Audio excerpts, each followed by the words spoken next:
kapatid, magpapasimula na po tayo sa ating pananambahan sa Panginoon. Bago tayo dadako sa pambungad na panalangin,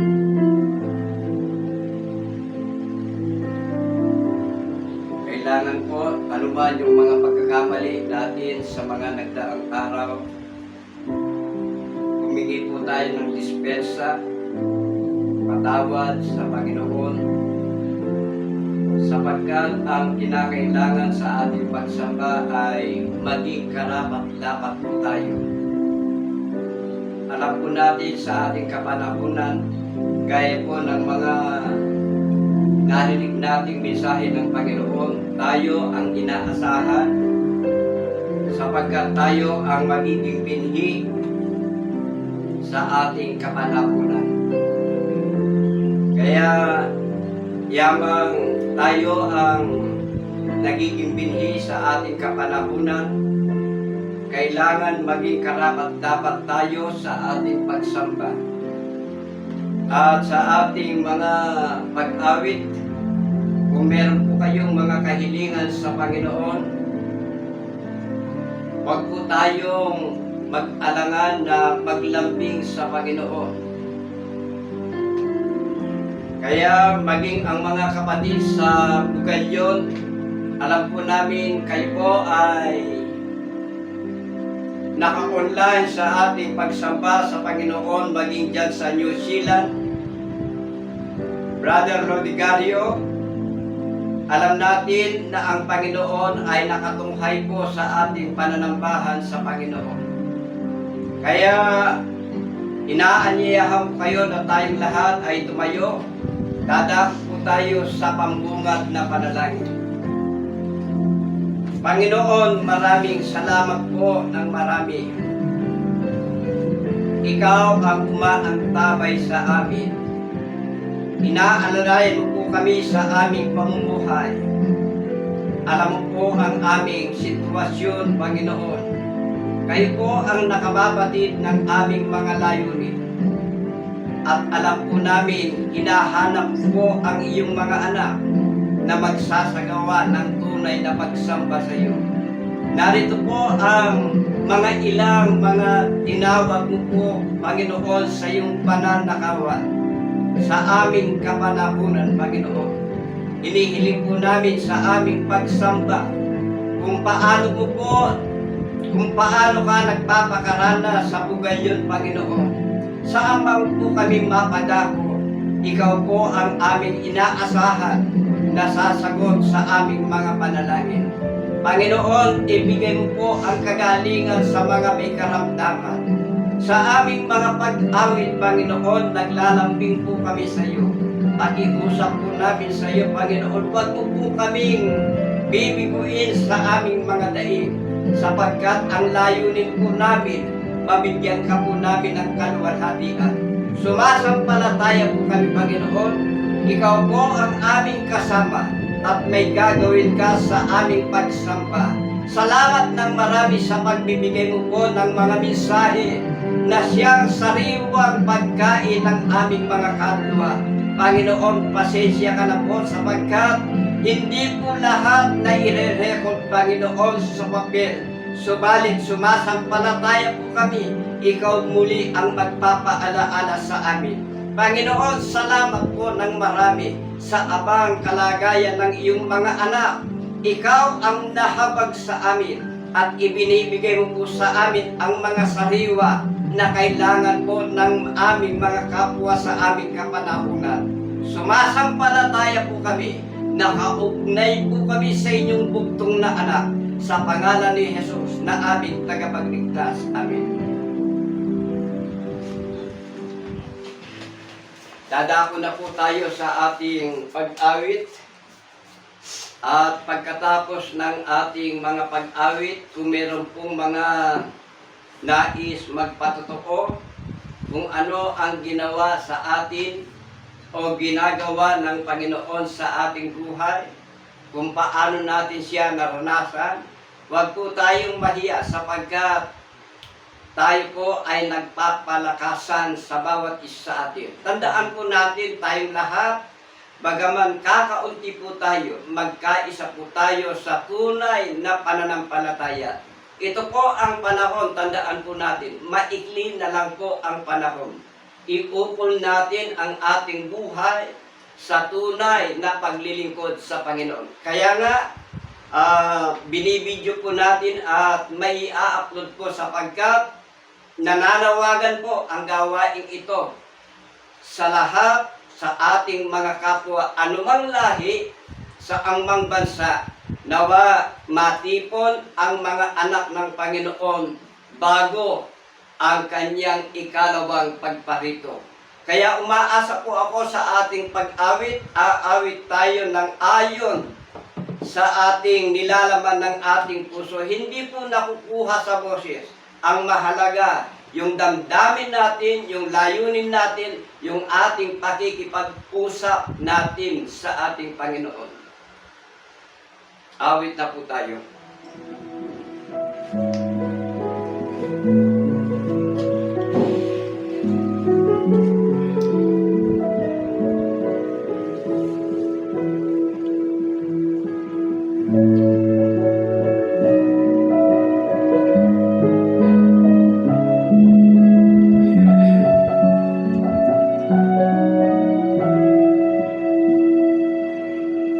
Sadyang kaibutin ang ating Panginoon, nagtatapat sa habang panahon,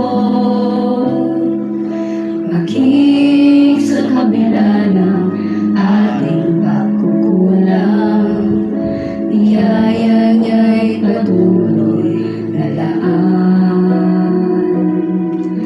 Katulad ng pagsinan ng itong araw, patuloy siyang nagbibigay tanglaw.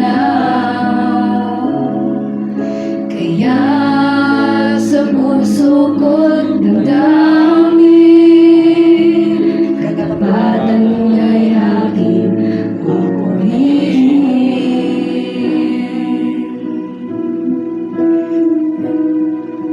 Dakila ka, O Diyos, sapat ka ngang tunay, magmula ka sa ugat ng aming lahi. Mundo'y magunaw man, maasahan kang lagi, maging hanggang wakas nitong buhay.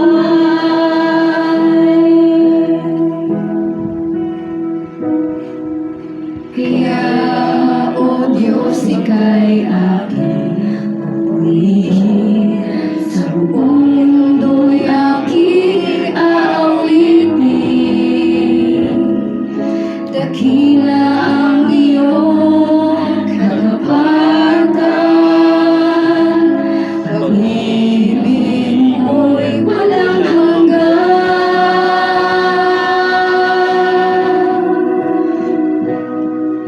Dakila ka, O Diyos, sapat ka ngang tunay, magmula ka sa ugat ng aming lahi. Mundo'y magunaw man, maasahan kang lagi, maging hanggang wakas nitong buhay. Dakila ka, O Diyos, sa habang panahon, katapatan mo'y matibay na sandigan. Sa bawat singhati, tagumpay ay naroon, daluyan ng pag-asa kung kailan ay hinahon. Pag-ibig mo na may sakit noon hanggang ngayon, dakila ka, dakila ka, dakila ka, O Diyos.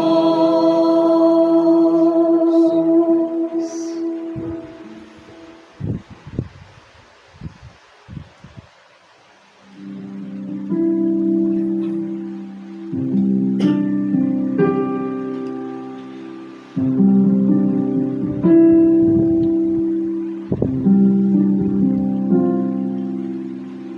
puso ko'y dinudulog sa'yo.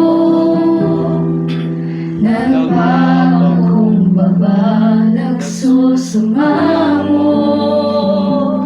Paghindapatin mo, ikaw ay mamasdan.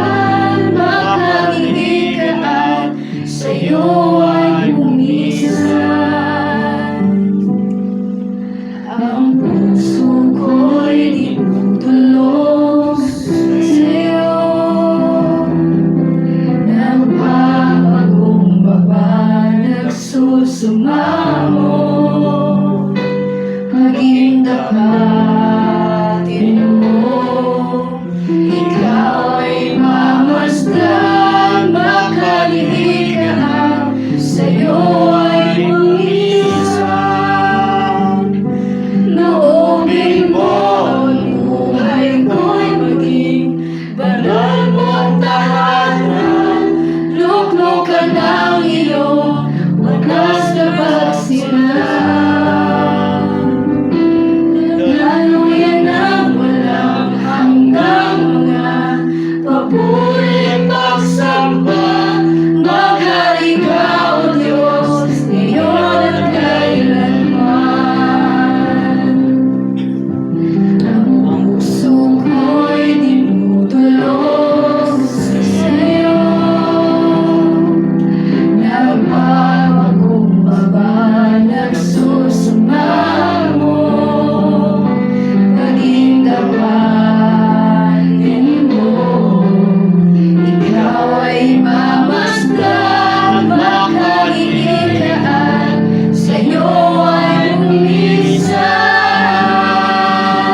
Loobin mo ang buhay ko'y maging banal mong tahanan. Luklukan ng iyong wagas na pagsilan. Laluyan ng walang hanggang mga papuri at pagsamba. Maghari ka, O Diyos, ngayon at kailanman. Loobin mo ang buhay ko'y maging banal mong tahanan. Luklukan ng iyong wagas na pagsilan. Daluyan ng walang hanggang mga papuri at pagsamba. Maghari ka, O Diyos, ngayon at kailanman.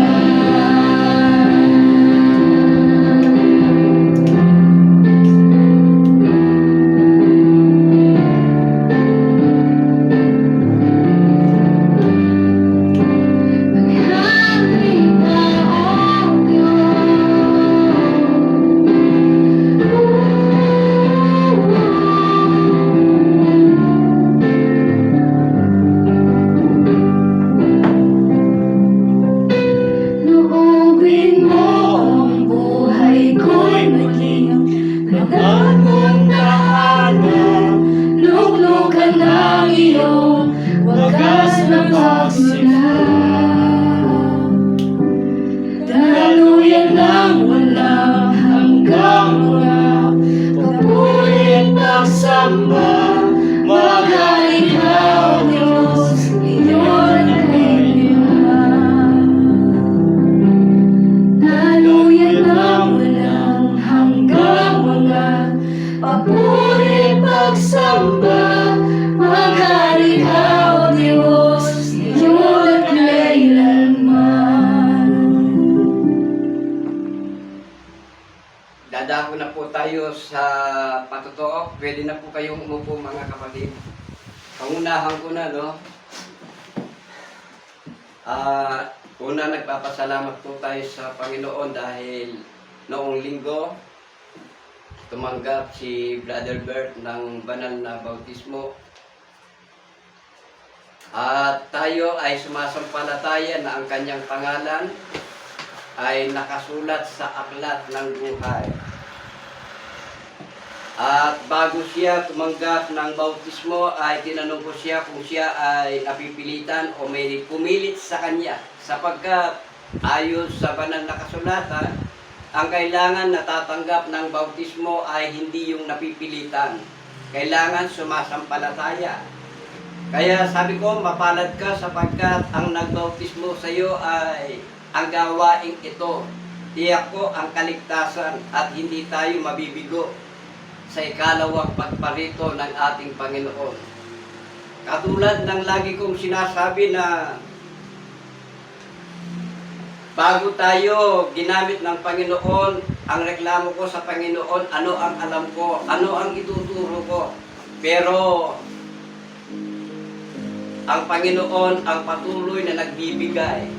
Kaya sa lahat ng mga nakakasalamuha kong tagapangaral, nagtatanong ako kung sakaling magkamali kayo sa pagtuturo, kayo ba ang mananagot ng kanilang mga kasalanan? Halimbawa, sila ang sasalubong sa Panginoon at kayo ang mapapahamak. Mga kapatid, wala pong makakibo. Pero ako, alam ng Panginoon, mula sa aking puso, tayo ngayon ay nasa ating pagsampa. Sagot ko, dahil nakitiyak ko ang Panginoon, ang siyang nagbibigay, ang katunayan kagabi nga, nagpapasalamat ako dahil yung pinag-aralan natin ang sigaw mula sa silangan. Ngayon, lalong ibibigay ang liwanag dahil kagabi, dahil sa pagod kami kahapon hindi ko makuhang ma-record, kaya sabi ko nga sa panalangin, hindi ko ma-take note lahat ng sinasabi ng Panginoon sa pamamagitan ng paglalagay ng kanyang mensahe sa kaisipan, sa puso. Kaya pwede ba maglalambing tayo sa Panginoon na pwede ba ipaalaala? Kaya sa ating paglilibot mamaya, magdadala ako ng notebook, mag-take note ako. Mga kapatid, pare-pareho po tayong tumatanggap ng salita ng Panginoon. Kaya lang, ako ang una, ako ang maghahain. Halimbawa doon, naluto na, ako ang kukuha doon at ihatid ko po sa inyo. Pare-pareho po tayo, hindi ako gumagawa ng pansariling aral. Wala po tayong outline. Wala tayong mga projector o nakasulat dyan. Wala po. Bahala ang Panginoon. Sariwa po ang ating kakainin. Kaya mamaya sa ating pagtanggap ng mensahe, mga kapatid, una, pasalamat po tayo sa Panginoon. At sino ba tayo? Kaya humihingi ako sa Panginoon, ibinigay niya ang gitarista. Humihingi ako sa Panginoon, magbigay sana ng dalubhasa na sa computer. Kuminsan, si Lenlen lagi. Kaya, alam niyo na yun. Kaya, kailangan sa pagsamba, tumingin tayo, focus sa Jesus, Huwag kayong titingin sa akin, dahil pagka kayo tumingin sa akin, tiyak matitisod kayo. Pagka natisod kayo, hindi tayo sasalubong sa Panginoon, Huwag kayong titingin kay Sister Juliet, Dahil kuminsan talagang pagkakon, talagang mistapya, Pero tumingin tayo lahat sa Panginoon. Ano man ang sabihin ng marami, tayo po ang nakakaalam kung sino tayo. Higit sa lahat, ang Diyos ang nakakakilala sa atin. Hanggang doon muna, para sa mga ibang mga kapatid na gustong magpatotoo.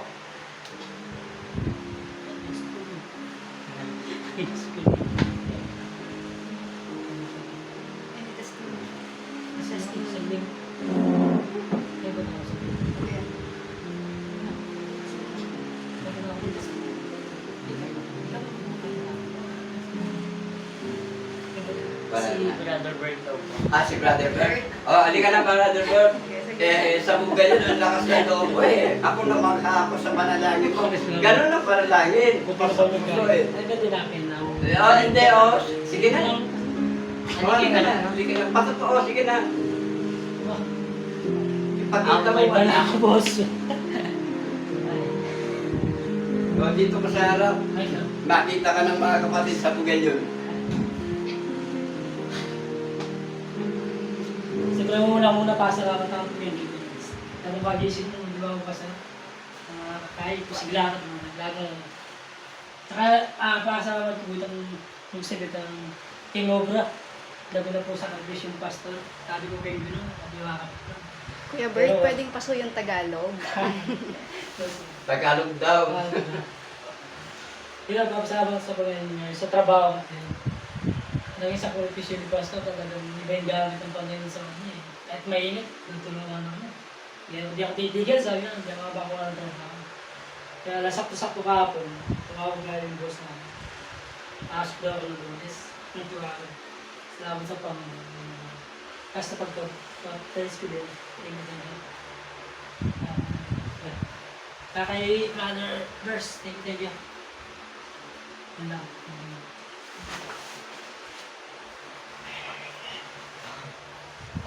Siyempre, unang-una po sa lahat, nagpapasalamat po ako sa ating Panginoon dahil kinilala po namin si Pastor dahil yun po yung kalooban ng Panginoon at pangalawa sa ating pag-aaral na nagbigay ang Panginoon ng space para mas makilala ko siya at ngayon nga, andito na naman ako nakakarinig ng salita ng Panginoon at nung nakaraang linggo wala ako dahil nanalangin ako, sabi ko, Panginoon, paano ko magagawa ang pagkilala sa'yo kung lagi na lang ako nasa training, lagi na lang ako nasa pasokan, sabi na, lagi na lang ako nasa high school. Ngayon, kapanalangin kong ganyan, nanalangin ako. Pagkatapos ko, paggabi na, yung kinagabihan, may nag-chat sa akin, nag-chat po yung new commander namin. Yung bago po commander. Kasi ako yung commander dapat talaga eh, kaso nagpapalit ako. Ngayon, sabi niya po, ngayon, bumaba na yung posisyon mo, sabi niya, pwede ka na mag-absent. Hindi na yun. Sabi ko, ang galing ng Panginoon, sabi ko, binigyan niyang daan para makauwi ako dito sa Mabalacat, para makilala ko siya lalo, sabi ko. Tapos, ayun nga, hindi ako mapakali, pumunta ako dito. Siyempre, nagpapasalamat din ako, safe akong nakarating sa bahay namin. Papasalamat din ako dahil sinundo ako ni Brother Bert. Dahil sa kalooban nga ng Panginoon. Palakpakan ko yan. Dadako na po tayo sa mensahe ng Panginoon. Ngayon lang, ipinaisip ng Panginoon dahil yung pinag-aaralan natin sariwa, bagong luto, siguro sa mga susunod, dahil wala pa tayong blackboard, kahit Manila paper, para kung sakaling mayroong mga tanong, hindi ako ang sasagot, kundi ang mga salita ng Panginoon, ang nakasulat sa Biblia, siyang sasagot. Tagabasa lang po tayo. Ngayon mga kapatid, gaya po ng ating napag-aralan o tinanggap na mensahe nung nakarang linggo, mayroong sigaw mula sa silanganan. Ang sigaw doon, ang sabi sa Apokalipsis, huwag mo nang ipahamak ang lupa, kahit ang dagat, kahit ang mga punong kahoy, hanggang sa aming matatakan sa kanilang mga noo, mga alipin ng ating Diyos. Mabuti pa siguro babasahin po natin. Uulitin kong babasahin ang nasa Apokalipsis 7. Ito, babagalan ko po ang pagbasa para maliwanag. Pagkatapos nito ay nakakita ko ng 4 na anghel. Ang sabi ko po, noong nakaraang linggo, ito ay hindi tao sa kalagayan. Hindi natin katulad yung 4 na anghel. Anong katunayan? Ito ang mayroong kapangyarihang kumigil sa 4 na hangin ng lupa. Ang 4 na hangin ng lupa, hindi ito ang digmaan. Halimbawa, ang unang digmaan o ang ikalawang digmaan, hindi ito. Maging ang ikatlong digmaan, hindi pa ito. Ang apat na hangin na pinipigil ng apat na anghel na nakatayo sa apat na sulok ng lupa. Ano ang katunayan na hindi digmaan? Ang dahilan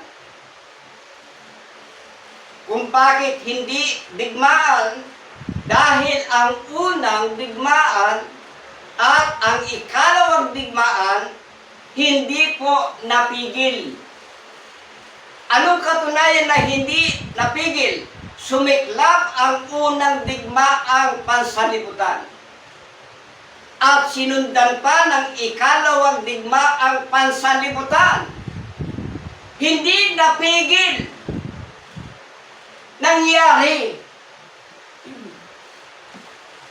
Kailan ba naganap ang unang digmaan? Itong si Lenlen ang tanongin natin.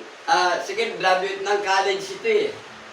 Kailan ba naganap ang unang digmaang pansanlibutan? Tandaan po natin, umaakyat mula sa sikatan ng araw. Ang sikatan ng araw, hindi Japan, hindi Amerika, hindi bansa, kundi katwiran. Katwiran. Revelasyon ng Panginoon. Kailan na din? 1918. Hindi, 1918, hindi. Before Christ. Ha? BC. Anong busy na naman? Before Christ. Ang unang digmaang pansanlibutan naganap noong sumiklab noong July 27, 1914. Nagkaroon ng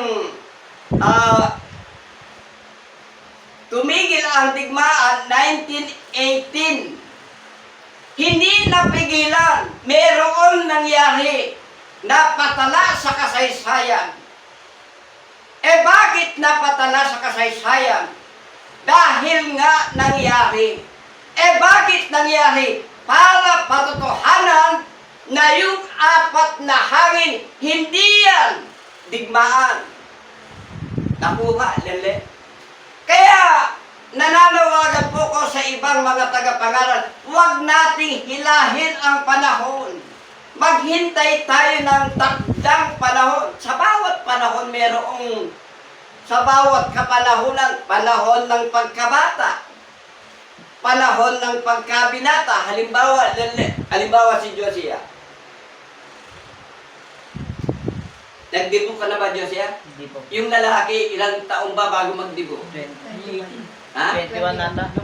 21 po. 18 sa babae.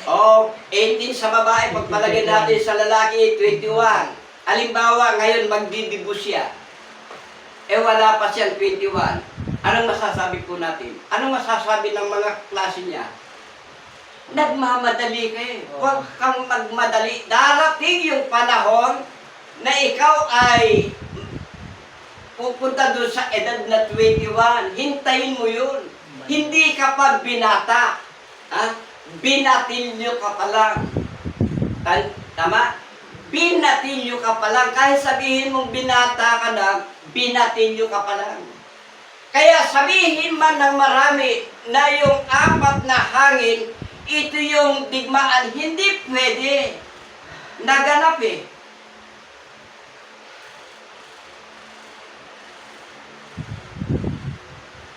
Ulitin kong basahin, unawain po natin.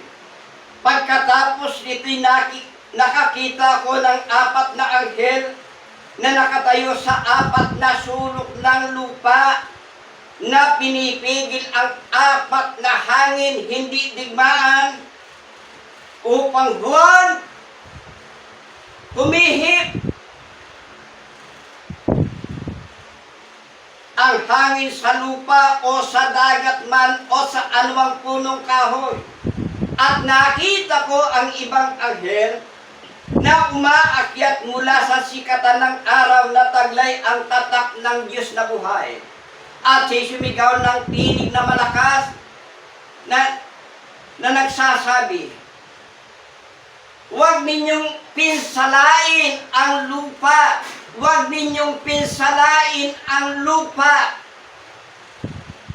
o ang dagat o ang mga punong kahoy hanggang sa aming. Napakaganda po ng mga puntos dito eh.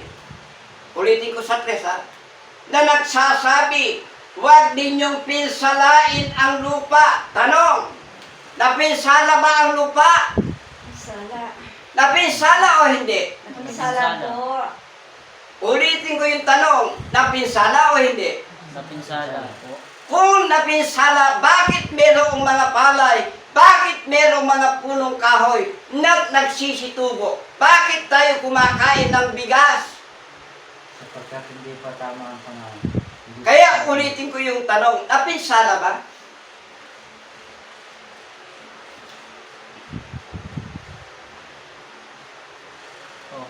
Ulitin ko, na nagsasabi huwag ninyong pinsalain ang lupa.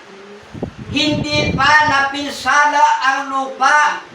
Anong katunayan? Merong pang mga nakatanim na mga prutas. Merong mga palay, merong mga gulay, mga punong kahoy. Meron silang naaararo. Tama? Noong unang panahon, ang gamit na pangbungkal ng lupa, araro. Nakakita ka na ba ng araro? Opo. Na ang nanghihila, anong nanghihila? Baka. O kalabaw. Eh ngayon, ano ang nanghihila para mabungkal ang lupa? Makina. Makina. Wala pa yung makina na pinsala ng lupa. Nakuha pa natin? Kaya hindi pa napinsala. Maghintay ka ng panahon. Merong panahon yan. Tama? Akakwaye. Opo. Opo. Na anong katunayan? Ano ang katibayan? Tagalog po. Anong katibayan na hindi pa napinsala? Hindi po. Marami. Pagka napinsala, hindi matatayo ang bahay na ito. Tama? Hindi tayo makapaglalakad dyan. Bakit? Nasira ang lupa. Saan ka tutuntong? Di patay ang tao. Nakuha. Kaya sabi ng Panginoon, huwag kang matakot, huwag kang mag-alala. Anumang iyong sabihin, anuman ang mensahe, ilalagay ko sa iyong bibig. Kaya sariwa eh. Wala tayong offline eh. Ikalawa. O ang dagat! Napinsala na ba ang dagat? Hindi pa. Anong katunayan? Nag-swimming si Bert no? Nag-swimming eh. Enjoy na enjoy si Brother Bert eh. Pero siya tinitignan. Huwag ko na nga ituloy. Napautis mo ka pa sa dagat. Di ba? Oh. Ang ganda pa ng alon ng dagat eh. Ang linaw-linaw pa eh. Paano napinsala yan? Nakuha niyo yung puntos. Kaya ako'y natutuwa, nagpapasalamat ako sa Panginoon. Eh sino tayo? Nabibigyan ng pagkaunawa. Mahirap ang buhay. Eh nakasulat sa Biblia. Eto pa. O ang mga punong kahoy. Napinsala na ba yung mga punong kahoy? Hindi pa. Anong katunayan? Hindi pa. Hindi pa natapos ni Brother Bert yung kanyang assignment na puputulin yung kahoy. Kailan yung Brother Bert? Magtratrabaho ka na naman bukas. Kaya huwag ninyong pinsalain ang lupa, kahit ang dagat, kahit ang mga punong kahoy. Pagka napinsala yung mga punong kahoy, wala kayong makikita kahit isang pirasong prutas dyan sa palengke. Tama, Lelen? Tama? Eh, sino yung tama? Yung nagsasalita ng tama. Sasabihin mo, wala, meron. Sasabihin mong napinsala, hindi naman. Anong katunayan? May palay, may kinikiskis, mayroong mga makina. Magmasid ka, meron pang magsasaka.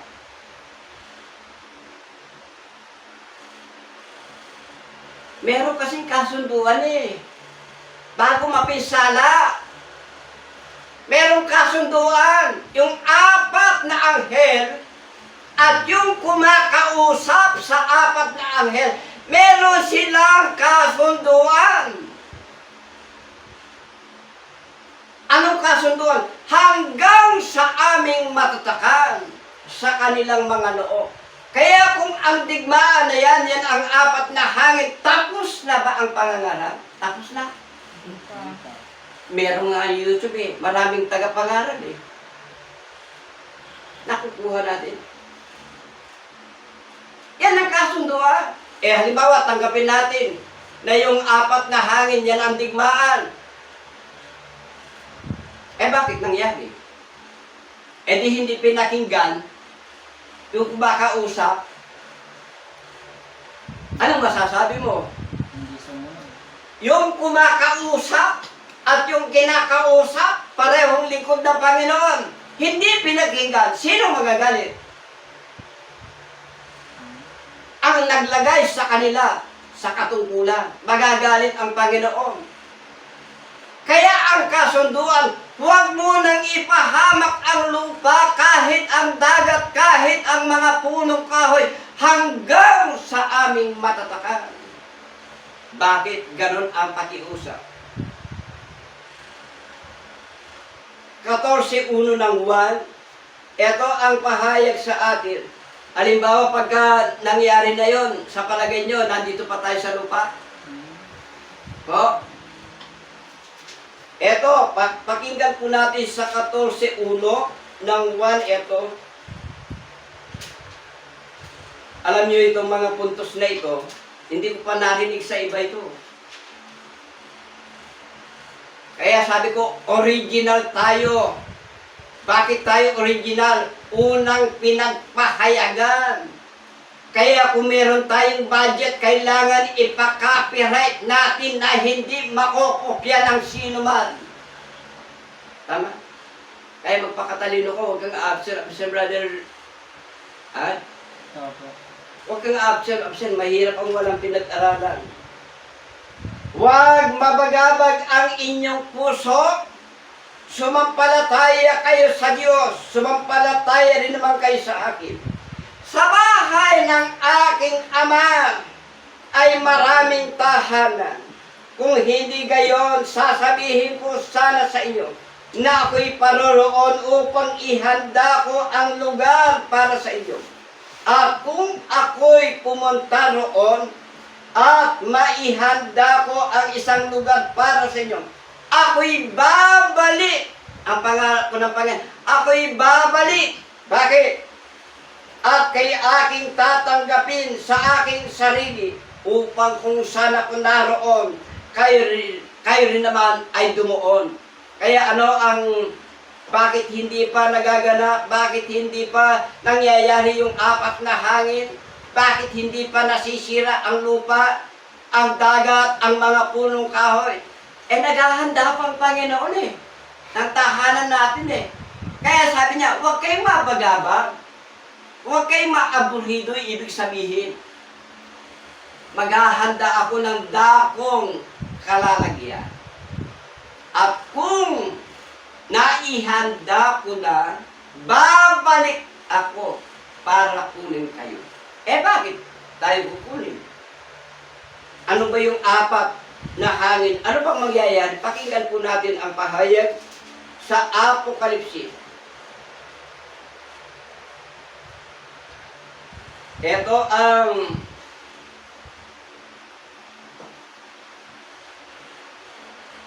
Ito, hinipan ng unang anghel ang kanyang trumpeta at umulan ng yelo at apoy na may halong dugo at itinapon ang mga ito sa lupa. Ang ikatlong bahagi ng lupa ay nasunog at ang ikatlong bahagi ng mga punong kahoy ay nasunog at ang lahat ng lunti ang damo ay nasunog. Nangyari na ba ito? Nangyari na ba, Brother Albert? Na yung ikatlong bahagi ng lupa nasunog. Baka ang akala mo, Bulala. Ikatlong bahagi lang ng Pilipinas, hindi buong mundo, buong earth. Pero na bang nangyaring ganon? Wala pa po. Hanapin nyo nga sa YouTube. I-search nyo nga na meron nang nasunog na ikatlong bahagi ng lupa. Magaganap pa lang, hindi pa naganap. Eto, napakalinaw. Apokalipsis 8:7. Hinipan ng trumpeta ang kanyang trumpeta at umulan ng yelo. Malamig muna. At apoy na may halong dugo. Nakakita na ba kayo? Nakabalita na ba kayo? Umulan ng yelo. Yelo at, ano verse? Yelo at, Apoy na may halong dugo. yelo at apoy na may halong dugo. Nakakita ka na ba, Lele? Wala pa. Mag-research ka na.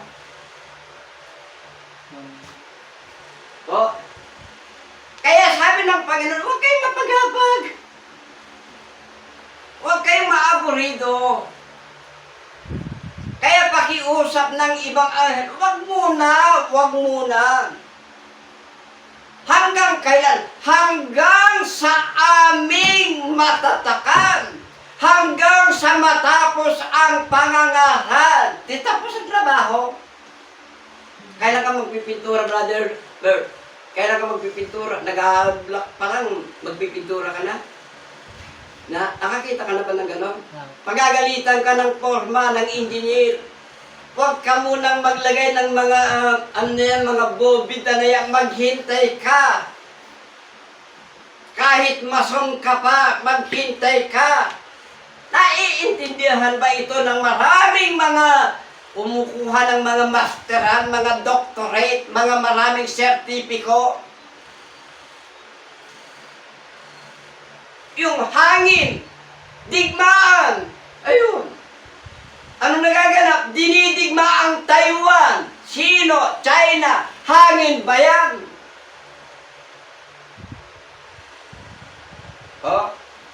Marami, napakalalim. Kaya sabi ko, hindi kailangan ang tao ang magtuturo sa atin. Ang kailangan po natin, mga kababayan, mga mahal na kapatid, mga katoto, mga kapulido, ang Panginoon ang magtuturo, hindi tao. Maliligaw kapag ka ang tao. Pagka gumagawa ka, pinakikinggan mo aral ng tao, maliligaw ka. Kaya sabi ng Panginoon, mga ingat nga kayo, na huwag kayong mailigaw din naman. Paano sila nagliligaw? Iba-ibang mga turo eh. Nangalaglag ang mga bituin sa langit. Pulalakaw. Meron ba na hospital? Meron, Brother Hurt? Kaya ang science at ang pangyayari hindi po magtalungat yan, magkatugma yan. Ang salita ng Panginoon at ang mga nagaganap, tandaan po natin, hindi magkakontra. Magkasuwato yan. Magaganap yan. Kailangan lang maghintay ka. Kailan yun? Magaganap. Pakinggan po natin ang pahayag sa Apokalipsis. Eto.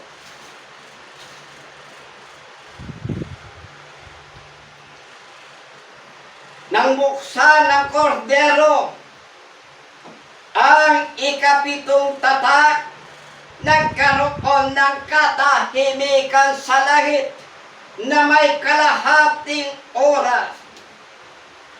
At nakita ko ang pitong anghel na nakatayo sa harapan ng Diyos at sila'y binigyan ng pitong trumpeta. Eto, nang buksan ng kordero ang ikapitong tatak, ay nagkaroon ng katahimikan sa langit. Bubuksan muna yung ikapitong tatak. Kaya wala pa tayo sa ikapitong tatak. bubuksan pa lang ang ikapitong tatak. Anong mangyayari pagka binuksan ang ikapitong tatak? Magkakaroon ng katahimikan sa langit na may halos kalahating oras. Oras ng Panginoon yun bakit kaya magkakaroon ng halos kalahating oras sa langit? Bakit? Anong dahilan? Ang sabi ng iba, dahil tumigil daw yung digmaan, hindi po yun. May dahilan. Hindi sa lupa. Bumaba yung Panginoon. Hindi sa lupa ang binabanggit. Anong katunayan? Uulitin ko. Nang buksan ng kordero ang ikapitong tatak, nagkaroon ng katahimikan sa langit. Nagkaroon ng katahimikan sa langit. Bakit? Bakit kaya? Ito, napakaganda nito. Kaya hindi tayo makakaranas ng apat pagka ipahamak na yung lupa, wala na tayo dito. Ito ang dahilan. Bakit? Sa unang Tesalonica 5:1. Ito.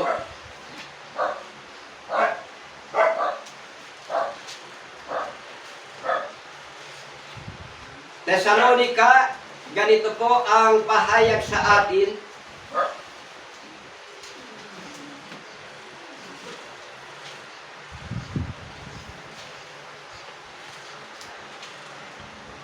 Eto, Brother Bert,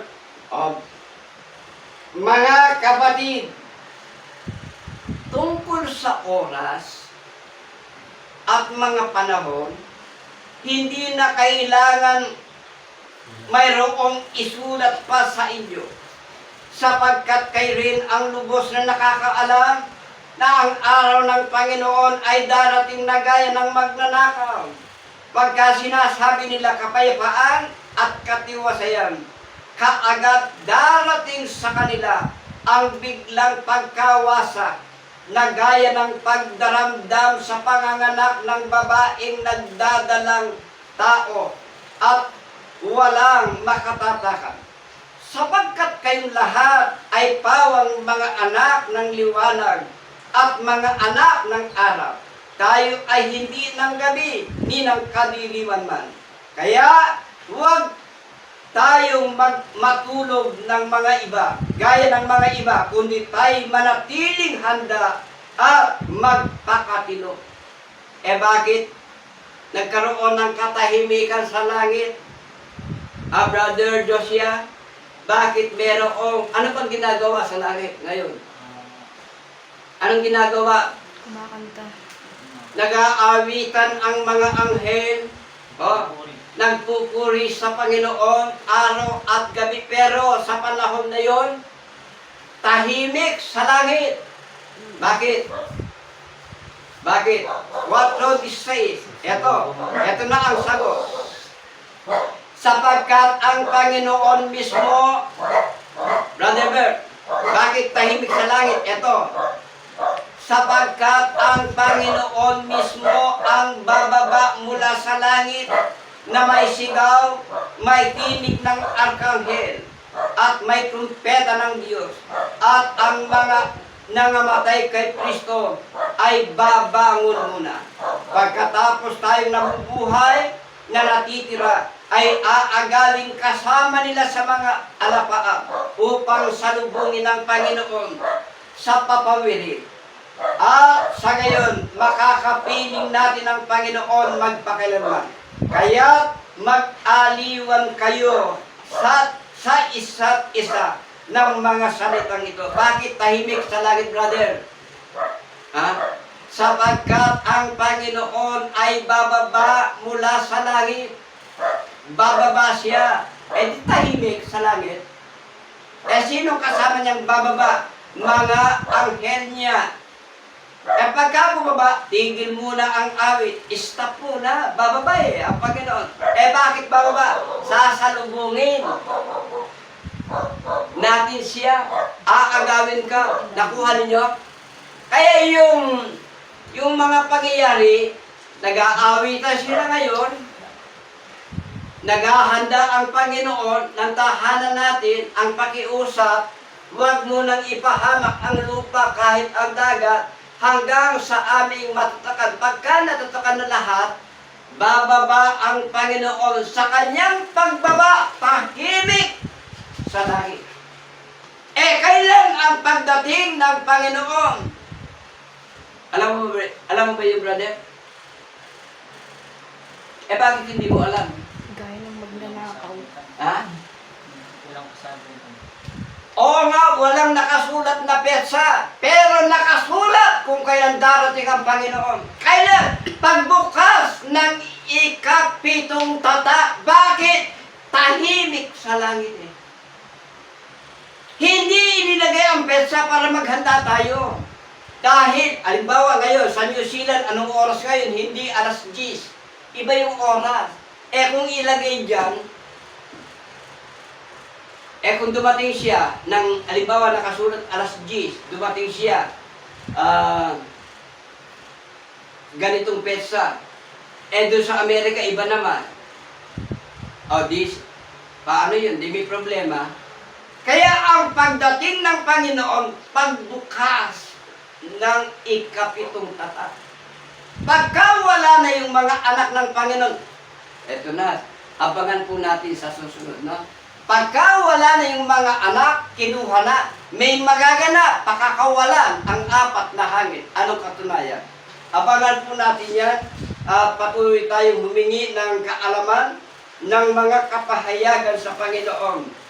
Alam po natin, magpasalamat tayo sa Panginoon dahil ang kanyang gabay, ang kanyang patnubay sa kanyang banal na gawain, ito ang panahon para, anong katunayan? Tatawad ako po ng mga ilang talaga. Ano ang katunayan na ito ang panahon ng pag-akyat? Sa sikatan ng araw o sa katwiran ng Panginoon. Pakinggan po natin ang pahayag sa Daniel 12:4. Ito ang nakasulat. Daniel 12:4.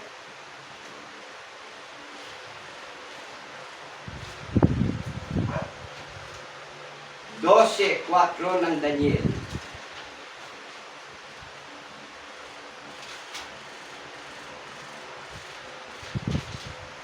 Eto. Ngunit ikaw, O Daniel, ilihim mo ang mga salita at tatakan mo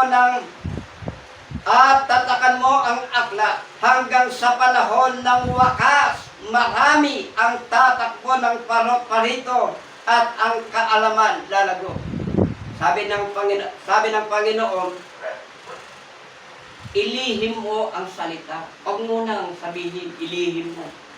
Hanggang kailan? Hanggang sa panahon ng kawakasan. Tanong, noon bang 1972 meron na bang cellphone? Brother? Noong 1972 o 1975, meron na bang cellphone? Meron na bang touchscreen, tablet? O meron na bang TMX na motor? Rosie, meron na ba, brother? Wala pa po. Wala pa. O meron na bang call center noon? Ha? Wala pa. Ilihim mo! O yung bigas, per kilo ba? Hindi. Per salok. Anong katunayan na hindi noong 1980 umaakyat mula sa sikatan ng araw mula sa katwiran? Noong kumukuha ko ng isda dyan sa Bolivar, yung inulam kagabi na galunggong, yung ganong kaliis, magkano yun? 15 pesos. Ngayon magkano? Namalengke sila eh. Magkano yung galunggong? 85. Kalahating kilo. O magkano yung 1 kilo? May gina 100. 160. 160. Ang liit-liit. Hindi pinapansin yan noon. Kahit noong 1980, pagka bibili ka ng galunggong halagang 60 pesos, ang lalaki. kabulag-bulagang. Hindi pa nangyari yan. Meron pang panahon ng pagbubukas. Aakyat. Makikiusap. Huwag mo nang ipahamak ang lupa. Bakit meron panahon ng pag-akyat? Dahil lumalago ang kaalaman. Tama? Kaya hindi po kontradiksyon ang Biblia at ang mga pangyayari. Hindi po magkakontra. Nangangaral, pangyayari at ang Biblia, walang kontradiksyon. Once, sino man siya, anumang lahi, pagkakontra sa panahon, ang sinasabi, huwag na natin paniwalaan. Kahit 10 tayo, ang importante may 10 sasalubong sa Panginoon. Kesa sa libo-libo, milyon-milyon, walang sasalubong. Eh sino ang mas tama? Yung may correct o yung wala? Ha? Yung may correct. Kaya pasalamat tayo. Manalangin po tayo. Alam kong may magagawa. Awitin po natin. Request ko lang. At mamaya, Brother Bert, meron kami paglalambing sa iyo, no? Ha? Maglalambing kami sa iyo mamaya.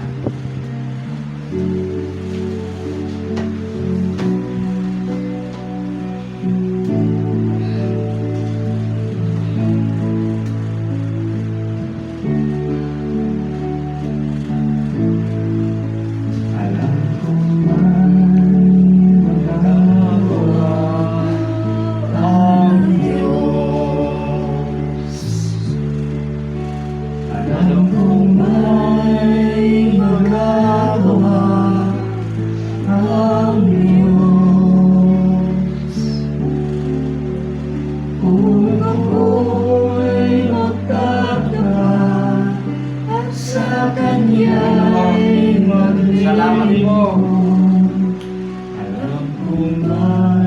Narito ka sa aming pagsamba. Nararamdaman ka po ng iyong mga lingkod.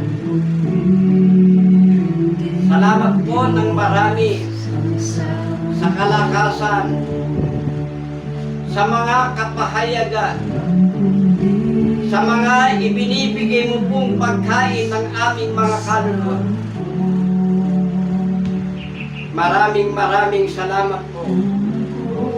Ibinabalik po namin sa iyo ang lahat ng kapurihan. Pangako namin sa iyo, Panginoon, maninindigan kami sa panig mo, sa panig ng iyong mga salita, at hindi po kami uurong. Ano man ang makita po namin na mga kakulangan ng iyong mga anak, hinihiling po namin sa iyo, Panginoon. Bigyan mo po kami ng mga kasangkapan. Tumawag ka po ng mga kabataan na matalas, matalino sa pagbuklan ng mga computer, Panginoon. Sapagkat ang panahon namin ngayon, panahon ng talhasa. Pahingi ng lupa, Panginoon. Gumamit po kayo ng mga taong gagamitin yung kasangkapan. At ikaw po ang aming sasambahin sa dahong iyon, Panginoon. Umaasa po kami. Ikaw po ang patuloy na magpapalakas kay Brother Lodigario. Kahit nasa ibang bansa siya, Panginoon. Abot mo po ng iyong banal na kapangyarihan. Panginoon, tulungan mo po kami. Mga nararamdaman namin sa aming katawang lupa. Pakihaplos mo po, Panginoon.